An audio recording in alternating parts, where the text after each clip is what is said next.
저는 32살 직장인 김민수입니다. 오늘 여러분께 들려드릴 이야기는 제 아버지에 관한 충격적인 내용입니다. 어머니가 돌아가신 지 5년이 지났는데 그동안 아버지와는 그럭저럭 연락하며 지냈죠. 한 달에 두세 번 정도 안부 전화를 주고받고 명절이나 어머니 기일에는 함께 제사를 지내곤 했습니다. 그런데 어느 날부터 아버지에게 연락이 안 되기 시작했어요. 일주일이 지나고 한 달이 지나도 아무런 연락이 없었습니다. 걱정이 되어서 아버지 집에 직접 찾아갔는데 그때 받은 충격은 정말 말로 표현할 수 없을 정도였어요. 아버지 집 문에는 부동산 중개업소 스티커가 붙어 있었습니다. 매매 완료라는 글씨가 선명하게 보였죠. 아버지가 30년 넘게 살던 집을 팔았다는 뜻이었어요. 이웃집 밖 아주머니를 만나서 상황을 물어보니 더욱 충격적인 이야기를 들었습니다. 민수야, 너 아버지 일 몰랐구나. 내 아버지가 한 달 전에 이사 갔어. 그런데 혼자 간 게 아니야. 박 아주머니의 말에 따르면 아버지는 젊은 여자와 함께 이사를 갔다는 거였어요. 아주머니는 그 여자가 아버지 딸뻘 나이로 보였다고 했습니다. 저는 그 자리에서 아버지에게 전화를 걸었어요. 아버지, 도대체 무슨 일이세요? 집을 파셨다면서요? 내 집 내가 팔면 안 되나? 너한테 왜 허락받고 팔아? 그런 게 아니라 연락도 안 되시고 바빠서 그랬어. 앞으로도 너무 자주 연락하지 마. 전화를 끊은 후 저는 한동안 말을 할 수 없었습니다. 이게 정말 제가 아는 아버지가 맞나 싶었거든요. 어머니 살아계실 때는 그래도 가족을 챙기는 모습을 보이셨는데 완전히 다른 사람이 된 것 같았죠. 아버지의 이상한 행동이 계속되자 저는 사립탐정을 고용하기로 결정했습니다. 일주일 후 탐정에게서 연락이 왔어요. 아버님이 강남 대치동 고급 아파트에 거주하고 계십니다. 그리고 20대 후반으로 보이는 여성과 동거하고 계시는 것 같아요. 탐정이 보내준 사진을 보니 정말 충격이었습니다. 아버지가 젊은 여자와 팔짱을 끼고 고급 레스토랑에서 나오는 모습이었어요.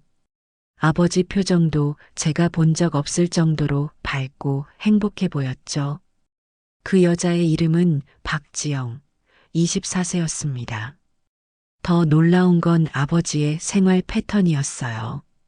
매일 헬스클럽에 다니고 고급 브랜드 옷만 입고 다니시더라고요. 심지어 머리도 염색을 하셨던 것 같았어요. 저는 더 이상 참을 수 없어서 아버지가 사는 아파트로 직접 찾아갔습니다.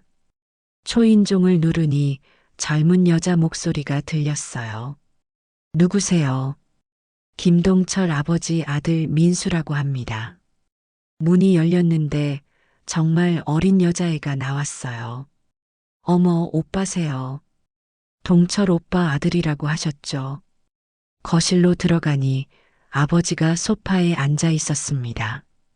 머리는 새까맣게 염색하고 젊은 사람들이 입을 법한 옷을 입고 계셨어요. 아버지, 이게 도대체 무슨 상황이세요? 상황이 뭐야? 내가 어떻게 살든 내 마음 아니야. 어머니 기일은 어쩔 거예요? 벌써 2번이나 못 오셨잖아요. 그런 거 이제 안 해. 죽은 사람 붙들고 살 수는 없잖아. 그 순간 정말 아버지를 때리고 싶었습니다. 어머니를 그렇게 쉽게 말씀하시다니요. 아버지와의 대화 후 집으로 돌아오는 길에 어머니가 돌아가시기 전 일들이 계속 떠올랐습니다. 어머니는 3년간 암투병을 하셨어요. 그 기간 동안 아버지가 어떻게 행동했는지 지금 생각해 보니 더욱 화가 났어요. 어머니가 처음 암 진단을 받았을 때 수술 당일 저는 회사에 휴가를 내고 병원에 있었습니다. 그런데 아버지는 오전에 잠깐 왔다가 골프 약속이 있다며 나가셨어요. 아버지, 어머니 수술하시는 날인데요. 수술은 의사가 하는 거잖아. 내가 뭘 해? 어머니는 치료 부작용으로 너무 힘들어 하셨어요. 그런 어머니를 돌보는 건 거의 제 몫이었습니다. 아버지는 어머니가 아프다고 하면 오히려 짜증을 내셨어요. 병원비는 누가 대는데 맨날 아프다고만 해. 병원비는 거의 다 제가 댔습니다. 아버지는 생활비도 제대로 안 주시면서 오히려 용돈을 달라고 하셨어요. 어머니가 임종을 앞두고 계실 때도 마찬가지였습니다. 의사 선생님이 가족들을 불러 마지막 시간을 함께하라고 하셨는데 아버지는 약속이 있다며 나중에 오겠다고 하셨어요. 결국 어머니는 저와 단둘이 마지막 시간을 보내셨습니다. 아버지가 병원에 도착했을 때는 이미 어머니가 돌아가신 후였어요. 장례식 때도 아버지의 모습은 정말 실망스러웠습니다. 조문객들 앞에서는 슬퍼하는 척 하셨지만 사람들이 없을 때는 언제 끝나냐고 계속 물어보셨거든요. 아버지 집에서 돌아온 후 며칠 동안 계속 신경이 쓰였습니다. 그 박지영이라는 여자는 도대체 누구이고 아버지와는 어떤 관계인지 궁금했어요. 혹시 아버지가 사기를 당하고 있는 건 아닌지도 걱정됐죠. 일주일 후 우연한 기회에 지영을 다시 만나게 됐습니다. 회사 근처 카페에서 지영이 고향 부모님과 통화하는 모습을 봤어요. 어머니, 저 잘 지내고 있어요. 네, 좋은 사람 만났어요. 나이요. 45살이에요. 45살이라고요. 아버지는 올해 62세인데 지영에게는 17살이나 어리게 말한 거였습니다. 지영과 대화를 나누면서 더 놀라운 사실들을 알게 됐어요. 동철 오빠는 정말 멋있어요. 사업도 잘 되고 젊어 보이시고 무슨 사업을 하신다고 하셨나요? 수입업을 하신다고 했어요. 그래서 돈도 많으시고 아버지가 평생 공무원만 하셨는데 갑자기 사업가가 된 거였습니다. 동철 오빠가 저한테 프러포즈도 하셨어요. 다음 달에 부모님께 인사드리러 가자고 하셨어요.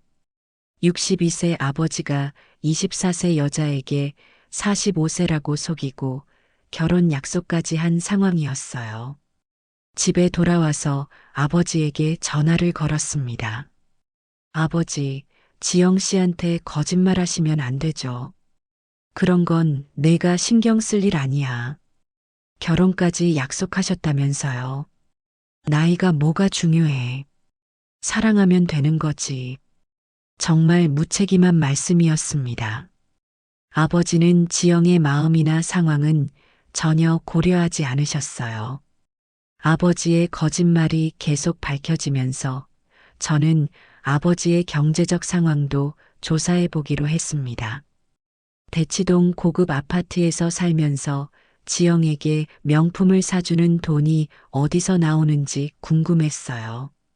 아버지는 공무원 퇴직금과 집을 판 돈이 있으시긴 했지만 그래도 한계가 있을 텐데요. 혹시 다른 수입원이 있는 건지 아니면 무리하고 계시는 건지 확인하고 싶었습니다. 먼저 아버지가 파신 집 시세를 알아봤어요. 30년 전에 사신 집이었지만 재개발 예정 지역이라 3억 정도에 팔리셨을 것 같았습니다. 공무원 퇴직금까지 합치면 총 5억 정도는 되실 거예요. 그런데 대치동 아파트 전세금만 해도 4억은 넘을 텐데 생활비는 어떻게 감당하고 계실까요?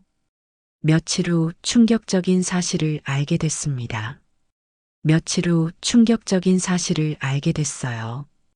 아버지가 사시는 아파트는 전세가 아니라 월 200만 원이 넘는 비싼 월세였습니다.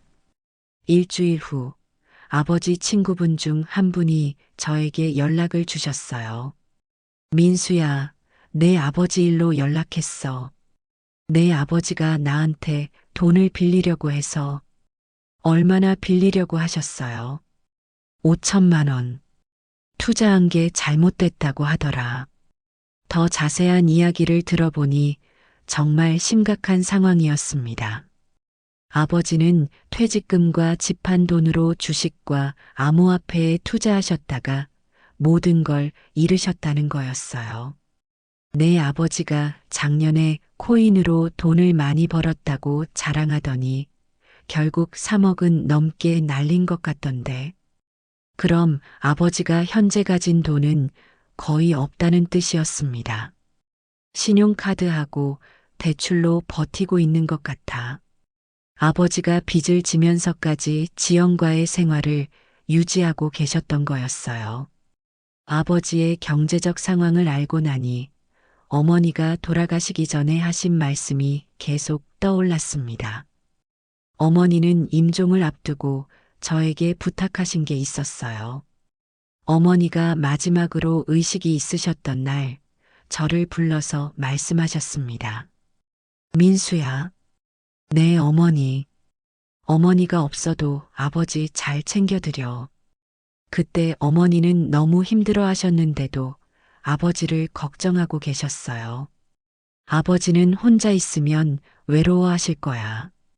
어머니, 그런 걱정 마세요. 약속해. 아버지 외롭지 않게 해달라고. 어머니의 마지막 부탁이었습니다. 저는 그때 어머니께 약속드렸어요. 아버지를 잘 모시겠다고요. 하지만 지금 아버지 모습을 보니 제가 어머니와 한 약속을 지키지 못한 것 같아서 죄책감이 들었습니다. 어머니 유품을 정리할 때 발견한 것들도 생각났어요. 어머니는 아버지에 대한 사랑의 편지를 많이 써두셨더라고요. 결혼 30주년 기념으로 쓰신 편지가 특히 기억에 남습니다. 여보, 30년 동안 고마웠어요. 당신과 함께한 시간이 제 인생에서 가장 행복한 시간이었습니다. 아직도 당신을 사랑해요. 어머니가 투병하는 동안에도 아버지에 대한 사랑을 포기하지 않으셨어요. 아버지가 무관심하고 차갑게 대해도 어머니는 끝까지 아버지를 이해하려고 하셨습니다. 당신도 힘들 거예요. 제가 아픈 것 때문에 스트레스 받을 거예요. 괜찮아요. 이해해요. 이런 내용의 일기도 많이 남겨두셨어요. 어머니는 자신이 아픈 상황에서도 아버지를 걱정하고 계셨던 거죠. 그런데 아버지는 어머니가 돌아가신 후 어떻게 하셨을까요? 어머니의 모든 유품을 버리셨더라고요. 며칠 전에 아버지가 살던 집을 정리하러 갔을 때 확인했습니다. 어머니 사진, 옷, 액세서리, 모든 게 사라져 있었어요. 이웃집 밖 아주머니가 말씀해 주시더라고요. 내 아버지가 이사 가기 전에 트럭으로 짐을 실어서 버렸어. 어머니 물건들도요. 응, 다 버렸어. 하나도 안 남기고. 정말 충격적이었습니다. 30년 부부 생활의 추억이 담긴 물건들을 모두 버리시다니요. 더 놀라운 건 아버지가 결혼 반지까지 팔아버리셨다는 사실이었어요. 금은방에서 현금으로 바꿔서 생활비로 쓰셨다고 하더군요. 어머니가 평생 끼고 계시던 결혼 반지였는데요. 어머니가 돌아가실 때까지 손가락에서 빼지 않으셨던 그 반지를 아버지가 팔아버리셨다니요. 이런 상황을 어머니가 하늘에서 보고 계신다면 얼마나 슬퍼하실까요? 평생 사랑했던 남편이 자신의 모든 흔적을 지워버리고 젊은 여자와 새로운 삶을 시작하는 모습을 보시면 어떤 기분이실까요? 저는 어머니께 한 약속을 지키지 못했습니다. 아버지를 잘 챙겨드리기는커녕 아버지가 이렇게 될 때까지 모르고 있었어요. 하지만 동시에 화도 났습니다. 어머니를 그렇게 쉽게 잊으시면서 다른 여자와 새로운 사랑을 시작하시다니요. 그것도 거짓말로 시작된 관계를 사랑이라고 하시면서요. 아버지의 상황이 점점 복잡해지면서 저는 박지영에 대해서도 더 자세히 알아보고 싶었습니다. 단순히 아버지를 이용하는 여자일 수도 있지만 혹시 지영도 피해자일 수 있다는 생각이 들었어요. 지영과 다시 만날 기회를 만들었습니다. 이번에는 좀 더 진지한 대화를 나누고 싶었어요. 지영 씨, 개인적인 질문 하나 해도 될까요? 네, 뭐든지 물어보세요. 지영은 여전히 밝고 순수한 모습이었습니다. 어떻게 동철, 아버지를 만나게 되셨어요? 작년 봄에 카페에서 만났어요. 지영의 이야기를 들어보니 만남의 경위도 우연이었습니다. 지영이 취업 준비로 스트레스 받고 있을 때 아버지가 다가와서 말을 걸었다고 해요. 처음에는 아저씨가 저한테 관심 보이는 게 부담스러웠어요. 그랬군요. 근데 이야기해 보니까 정말 좋은 분이더라고요. 아버지가 지영에게 어떻게 접근했는지 궁금했습니다. 어떤 점이 좋으셨어요? 제 이야기를 진심으로 들어주시더라고요. 지영은 시골에서 서울로 올라온 지 2년 됐다고 했어요. 부모님이 농사를 지으시는데 경제적으로 어려운 상황이라고 하더군요. 아버지가 당뇨로 많이 아프세요. 치료비가 많이 들겠네요. 네, 그래서 제가 빨리 취업해서 도와드려야 하는데, 지영이 서울에 올라온 이유가 바로 이것이었습니다. 부모님 병원비와 생활비를 벌기 위해서였어요. 동철 오빠를 만나고 나서는 부모님께 용돈도 보내드릴 수 있게 됐어요. 아버지가 도움을 주시나 보네요. 네, 정말 고마워요. 아버지가 지영에게 매달 용돈을 주고 계셨던 거였습니다. 지영은 그 돈으로 고향 부모님을 도와드리고 있었어요. 오빠는 정말 좋은 분이에요. 어떤 면에서요? 저를 가족처럼 챙겨주세요. 지영의 말을 듣다 보니 복잡한 감정이 들었습니다. 아버지가 거짓말은 하고 계시지만 지영을 진심으로 아끼는 것 같았어요. 결혼 이야기도 하셨다면서요. 네, 부모님께 인사드리고 싶다고 하세요. 지영은 정말 아버지와 결혼할 생각이었습니다. 아버지를 진심으로 사랑한다고 생각하고 있었어요. 지영 씨 부모님은 뭐라고 하세요? 처음에는 나이 차이 때문에 걱정하셨는데 지금은 찬성하세요. 나이 차이요. 네, 20살 차이 나잖아요. 20살이 아니라 38살 차이인데요. 지영은 아직도 아버지가 45세라고 믿고 있었습니다. 부모님이 직접 만나보고 싶어 하세요. 그러시겠네요. 다음 달에 고향에 함께 내려가기로 했어요. 다음 달이요. 아버지가 정말 지영 부모님을 만나러 갈 계획이신가 보네요. 그런데 직접 만나시면 나이 속인 게 들통날 텐데요. 지영과 더 이야기를 나누면서 느낀 건 이 아이가 정말 순수하다는 것이었습니다. 아버지를 이용하려는 게 아니라 진심으로 사랑하고 있었어요. 동철 오빠 말고는 이런 분 못 만날 것 같아요. 왜요? 저 같은 시골 출신을 이렇게 좋아해주는 분이 어디 있겠어요? 지영도 자신의 처지를 잘 알고 있었습니다. 학벌도 좋지 않고 특별한 기술도 없고 집안 형편도 어려운 상황이죠. 그런 지영을 아버지가 따뜻하게 대해주니까 고마워하고 있었어요. 오빠가 저한테 해준 말이 있어요. 어떤 말씀이요? 나이나 집안이 중요한 게 아니라 마음이 중요하다고 아버지가 지영에게 한 말이었습니다.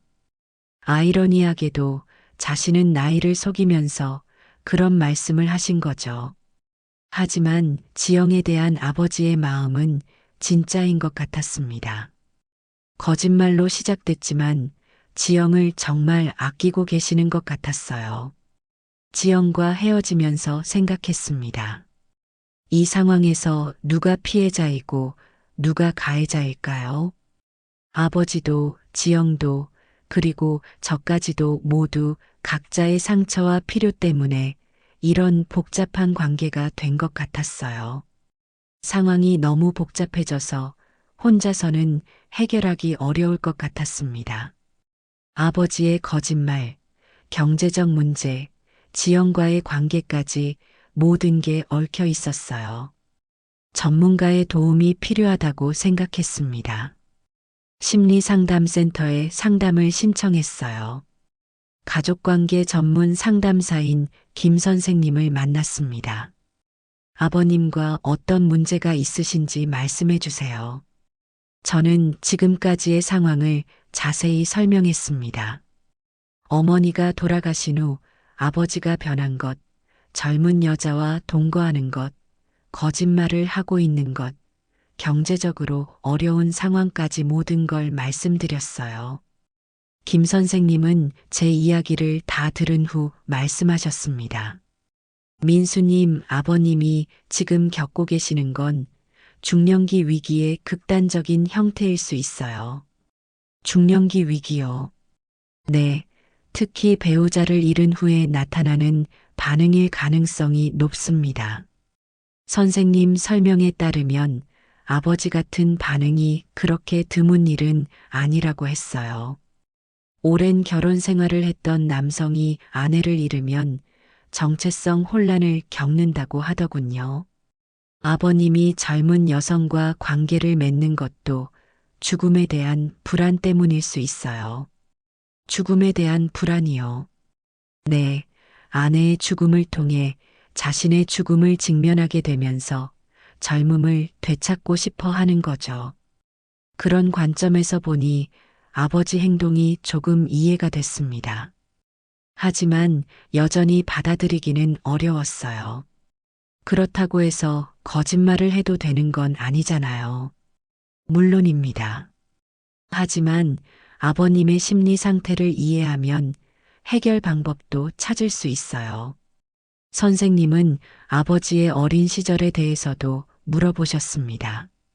아버지가 어떤 환경에서 자라셨는지, 부모님과의 관계는 어땠는지요.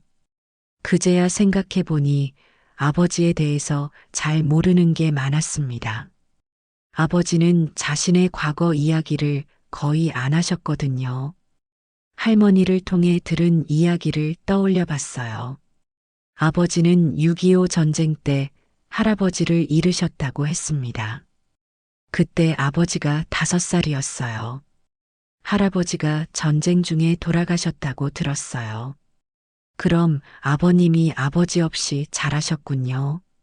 네, 할머니 혼자서 키우셨어요.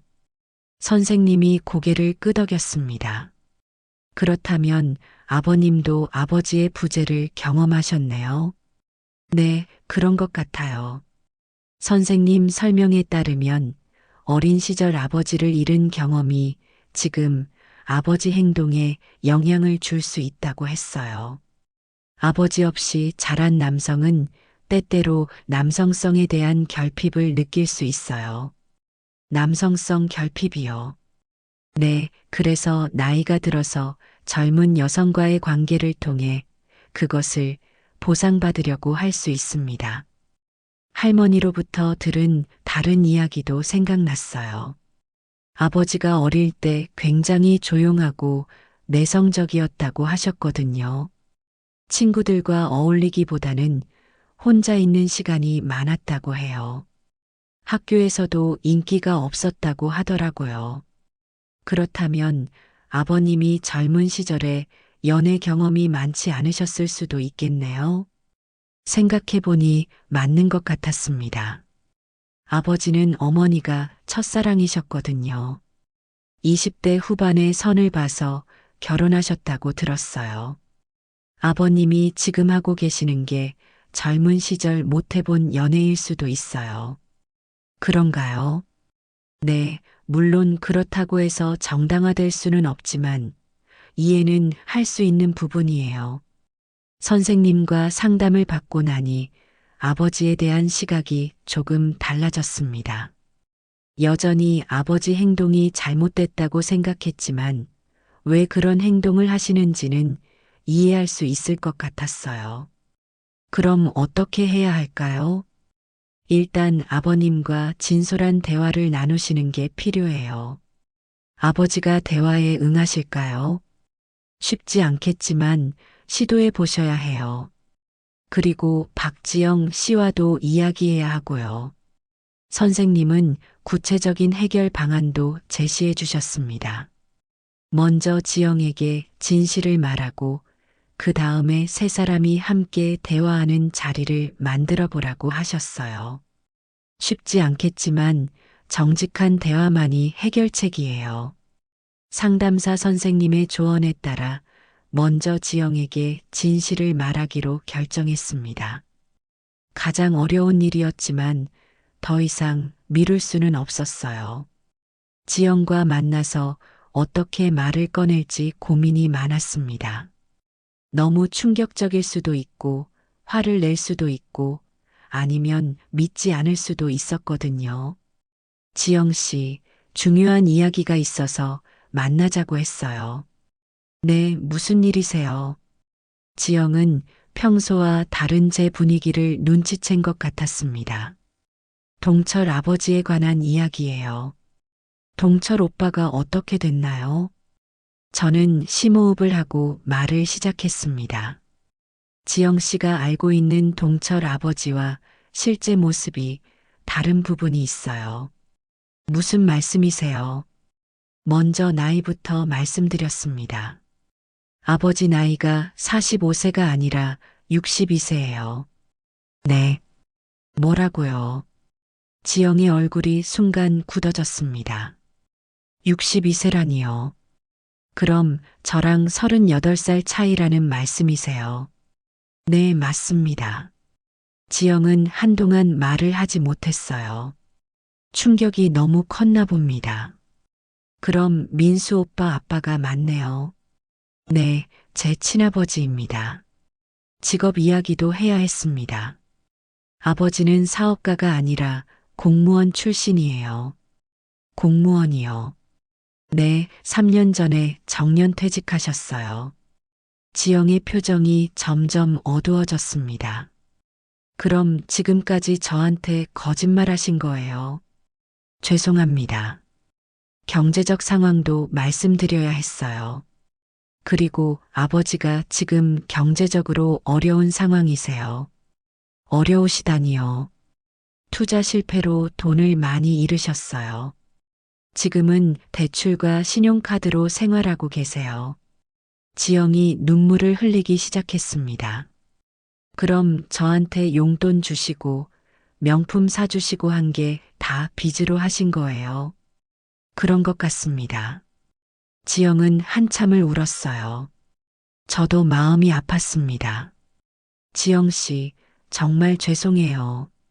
오빠 잘못이 아니에요.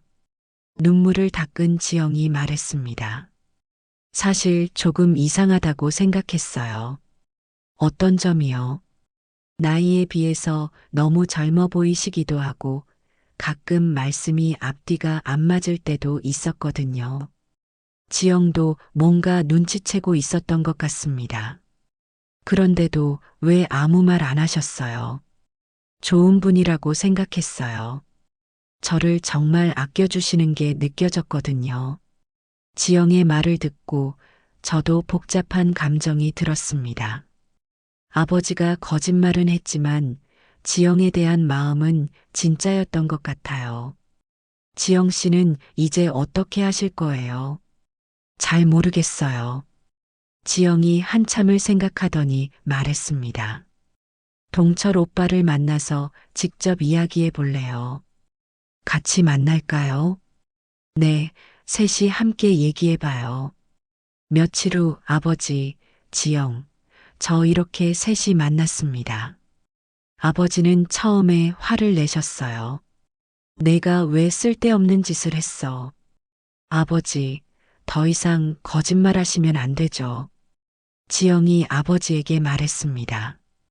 오빠, 저 다 들었어요. 지영아, 왜 거짓말하셨어요?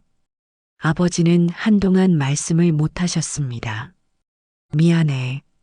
나이도 직업도 다 거짓말이었어요. 아버지가 처음으로 솔직하게 말씀하셨습니다. 나도 젊고 싶었어. 너 같은 예쁜 애가 나를 좋아해 줄 리 없다고 생각했어. 그래도 거짓말은 안 되죠. 지영도 울면서 말했습니다. 오빠가 저를 좋아해 주시는 마음은 진짜였어요. 지영아, 저도 오빠를 좋아해요. 하지만 이런 식으로는 안 돼요. 그때 지영이 놀라운 제안을 했습니다. 오빠를 떠나지는 않을게요. 정말이니? 대신 연인이 아니라 가족으로 지내요. 가족이라고요.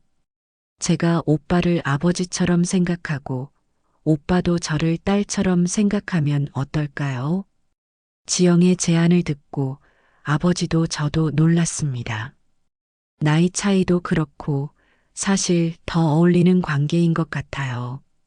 하지만 지영 씨 인생은 어떻게 해요?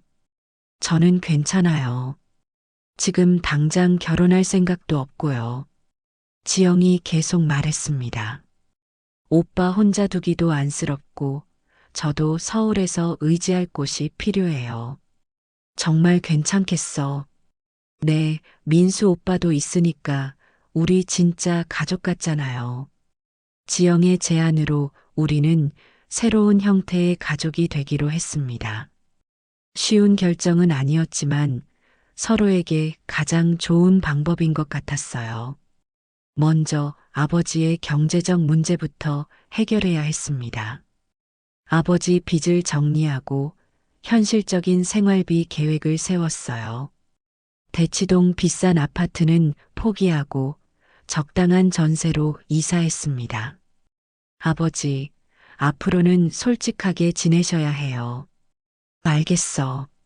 지영 씨한테도 저한테도 거짓말하시면 안 돼요.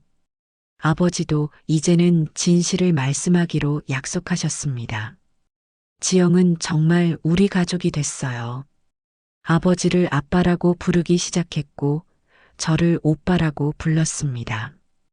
이상하게 들릴 수도 있지만 자연스럽게 받아들여졌어요. 아빠, 오늘 뭐 드시고 싶어요? 지영이가 해주는 음식은 다 맛있어. 지영이 아버지를 돌보는 모습을 보니까 마음이 놓였습니다. 아버지도 외롭지 않아 보이셨고요. 가장 중요한 건 어머니 제사를 함께 지내기로 한 거였어요. 어머니 오주기에 처음으로 셋이 함께 제사를 지냈습니다. 어머니, 늦었지만 인사드려요. 지영이 어머니 사진 앞에서 절을 했습니다. 아버지 잘 돌봐드릴게요. 그 모습을 보니까 눈물이 났어요. 어머니도 하늘에서 기뻐하실 것 같았습니다. 아버지도 처음으로 어머니에게 진심으로 사과하셨어요. 여보, 미안해. 너무 혼자만 생각했어. 이제라도 정신 차렸으니까 용서해줘. 그동안 아버지에게서 본 적 없는 모습이었습니다. 정말 반성하고 계시는 것 같았어요. 지영 부모님께도 상황을 설명드렸습니다. 처음에는 놀라셨지만 지영이 서울에서 좋은 가족을 만났다고 하니까 안심하셨어요. 사위는 아니지만 딸 같은 지영이를 부탁합니다. 아버지가 지영 부모님께 인사드렸습니다. 이번에는 거짓말 없이 솔직하게 말씀드렸어요. 나이도 많고 경제적으로 여유롭지도 않지만 지영이를 가족같이 아끼겠습니다. 지영 부모님도 이해해 주셨습니다. 오히려 지영이 좋은 사람들을 만나서 다행이라고 하셨어요. 6개월이 지난 지금 우리는 정말 가족처럼 지내고 있습니다. 일주일에 두세 번은 함께 식사하고 명절에는 모여서 시간을 보내요. 아버지는 나이에 맞는 생활을 하고 계십니다. 헬스장 대신 동네 경로당에 나가시고 같은 연배분들과 어울리세요. 지영도 취업에 성공해서 안정적인 생활을 하고 있어요. 오빠, 우리가 가족이 된 게 신기해요. 저도 그래요. 혈연 관계가 아니어도 진짜 가족 같아요. 지영 말이 맞습니다. 가족은 단순히 혈연 관계만이 아니라 서로를 아끼고 돌보는 마음이 더 중요한 것 같아요. 아버지도 많이 달라지셨습니다. 어머니 이야기도 자연스럽게 하시고 어머니 사진도 다시 걸어두셨어요. 민수야, 고마워. 뭐가요, 아버지? 너 때문에 정신 차렸어. 어머니한테도 면목이 서고 아버지가 저에게 고마움을 표현하신 적은 처음이었습니다. 어머니께 한 약속도 지킬 수 있게 됐어요. 아버지가 외롭지 않게 해달라고 하셨는데 이제는 지영이가 있으니까 걱정 없습니다. 물론 처음에는 어색하고 어려운 점도 많았어요. 하지만 시간이 지나면서 서로 맞춰가고 있습니다. 우리 가족 사진 찍을까요? 지영의 제안으로 가족 사진을 찍었습니다. 아버지, 저, 지영 이렇게 셋이서요. 어머니 사진도 함께 놓고 찍었습니다. 사진을 보니까 정말 가족 같았어요. 혈연 관계는 아니지만 서로를 아끼는 마음은 진짜 가족과 다르지 않았습니다. 이런 이야기를 들려드리는 이유는 가족의 의미에 대해 생각해 봤으면 해서예요. 가족은 태어날 때부터 정해지는 게 아니라 만들어가는 것 같습니다. 서로를 이해하고 용서하고 사랑하는 마음이 있으면 누구든 가족이 될 수 있어요. 아버지의 거짓말로 시작된 이 복잡한 상황이 결국 우리에게 새로운 가족을 선물해 줬습니다. 어머니도 하늘에서 우리를 지켜보며 미소 짓고 계실 거예요. 마지막으로 어머니께 말씀드리고 싶습니다. 어머니, 약속 지켰어요. 아버지 외롭지 않게 잘 챙기고 있습니다. 그리고 우리에게 새로운 딸도 생겼어요. 어머니가 좋아하실 착한 딸이에요. 가족은 혈연만이 아니라는 걸 배웠습니다. 서로를 사랑하고 돌보는 마음이 진짜 가족을 만드는 것 같아요. 이 이야기가 마음에 드신다면 구독과 좋아요 부탁드립니다. 여러분의 관심이 더 많은 사연을 나눌 수 있는 힘이 됩니다. 다음에도 공감되는 이야기로 찾아뵙겠습니다. 감사합니다.